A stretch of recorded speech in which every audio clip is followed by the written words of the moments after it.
अब बात होगी गिलगित बल्तिस्तान असेंबली के इंतखाबात की, जिसके हल्का LA-13 स्तर के ज़िमनी इंतखाबात के गैर सरकारी गैर हतमी नताइज डॉन न्यूज़ को मौसूल होना शुरू हो गए हैं। 3 पोलिंग स्टेशन ऐसे हैं जिनके गैर हतमी गैर सरकारी नताइज सामने आए हैं और इन नताइज के मुताबिक पाकिस्तान पीपल्स पार्टी PTI 221 के साथ पहले, जबकि पीपल्स पार्टी 156 वोटों के साथ दूसरे और नून लीग 120 वोटों के साथ तीसरे नंबर पर है। हमारे साथ मौजूद हैं डॉन न्यूज़ के रिपोर्टर इम्तियाज अली ताज, उनसे जानते हैं। इम्तियाज, बताइएगा आदाद-ओ-शुमार क्या बताते हैं?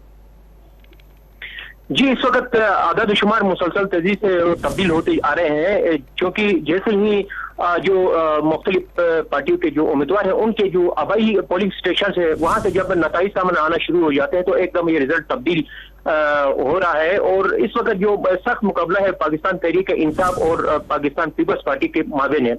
और PTI इस वक्त कई स्टेशनों में वो आगे जा रही है, जबकि पीपल्स पार्टी भी जो है मामूली फारक के साथ वो भी मुकाबले में शामिल है। इसी तरह पाकिस्तान मुस्लिम लीग उन्होंने भी बास पोलिंग स्टेशनों में काबिल जिक्र वोट उन्होंने हासिल किया और अभी तक जो है बड़े कांटादार मुकाबला है तीनों जमातों में। और कुछ देर बाद जो है इसका वाज़ेह तौर पर ये तय हो सकेगा कि कौन सी पार्टी जो है यहाँ पे जीत रही है।